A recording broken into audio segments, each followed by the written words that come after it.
Just a few years ago, the idea of equality of opportunity, which I see in an article released this month as equity, is being circulated. I'm not sure if the wording has been changed, but it is amazing to see that this idea is being touted. One can only hope that the idea of fairness and opportunity is not veiling equality of outcome.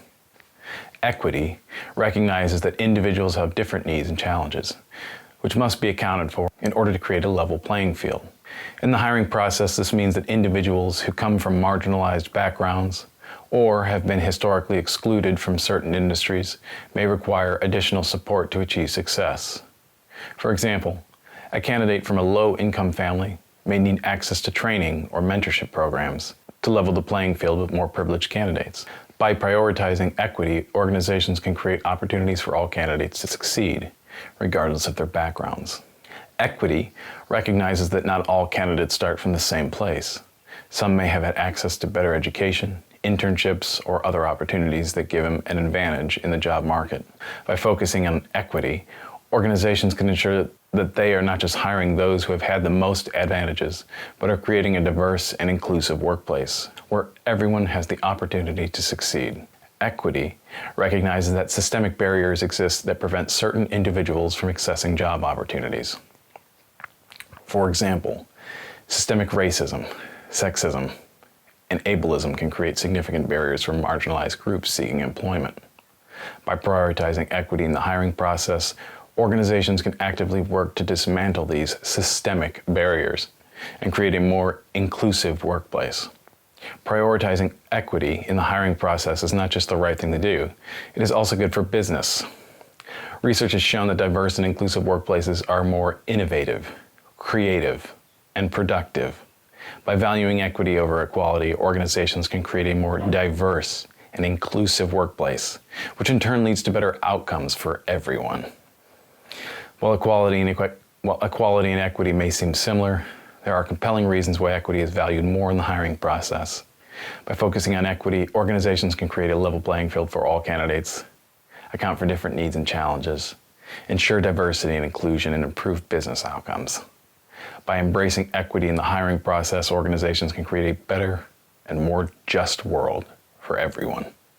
An equity department or any other diversity and equity and inclusion DII initiative may face challenges if it does not take into account the psychological differences between individuals. However, this does not mean that such initiatives are doomed to failure. Psychological differences between individuals can include personality traits, cognitive abilities, learning styles, and cultural backgrounds, among other factors. These differences can affect how individuals perceive and respond to DEI initiatives and can also impact their ability to contribute to and benefit from such initiatives. For example, some individuals may be more resistant to change or have a harder time understanding or accepting perspectives different from their own. Others may struggle to adapt to new communication styles or to feel included in a team or community. To address these challenges, DEI initiatives can incorporate psychological insights and techniques that take into account individual differences.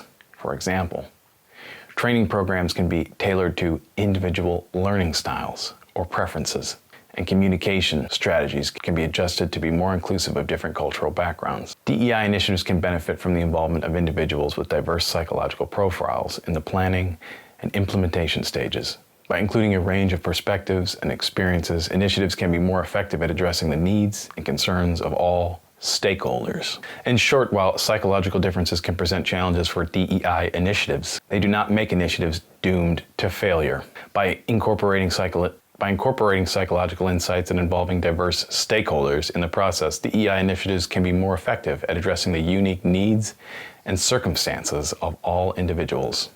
Though I can't speak from experience, and deferring to a university professor would be logical, the ideas of DEI state that they are not solely for equity.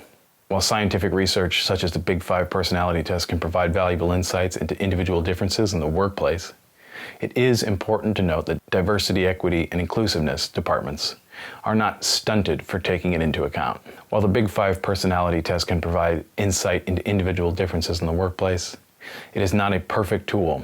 There are limitations to its application, including the ability to capture the complexity of human behavior and the potential for bias in the interpretation of results. As such, relying solely on this tool can lead to incomplete or inaccurate assessments of individuals and may not provide a comprehensive understanding of the diversity of experiences and perspectives that individuals bring to the workplace. It is important to recognize that individual differences are just one aspect of DEI effort. DEI departments are responsible for creating inclusive environments that recognize and celebrate the diversity of experiences and perspectives of individuals. This requires a comprehensive understanding of the systemic barriers that exist in the workplace and the ways in which they can be dismantled to create a more equitable and inclusive workplace. DEI departments must also be mindful of the ways in which individuals from diverse backgrounds may experience the workplace differently and work to create a workplace that supports the needs of all individuals. It is important to recognize that individual differences should not be used as a justification for inequality or discrimination in the workplace, though no one says they are. While individual differences can shape the workplace, it is essential that all individuals are treated with respect and given equal opportunities to succeed. DEI departments are responsible for creating an environment where all individuals can thrive regardless of their individual differences.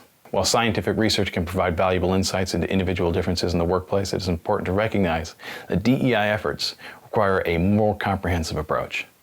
DEI departments must be mindful of the ways in which systemic barriers exist in the workplace and work to create a more equitable and inclusive environment for all individuals by recognizing and celebrating the diversity of experiences and perspectives that individuals bring to the workplace. DEI departments can create a workplace that supports the need of all individuals and cultures and promote a culture of inclusion and belonging. Here is an excerpt from Jordan Peterson.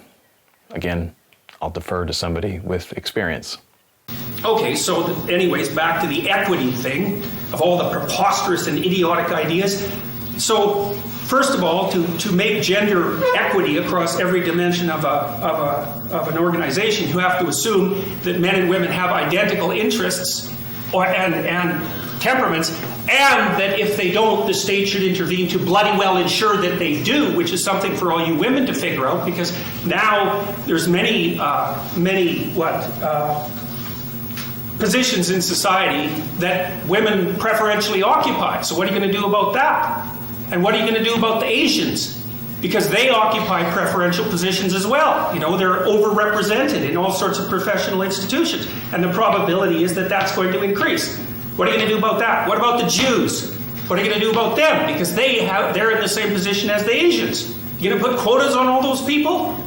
What kind of stupidity is that? And then it's worse, too, because let's say you equalize women, and just for the sake of argument, across all these different dimensions of society. Well, then what are you going to do? Are you going to equalize for black women and Latino women and Asian women? Are you going to subtype black women? Because it's not like they're all the same. Are you going to ensure that women from lower classes are represented just as much as women from upper classes? And how many generations back are you going to go to check that? What about intelligence? What about attractiveness? How about height? How about weight?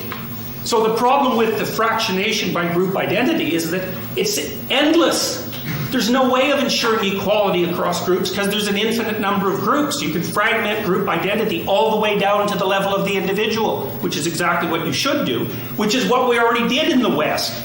We figured, well, the ultimate diverse population is a population of individuals, so you let the individuals sort it out. No, we're going to replace that with group.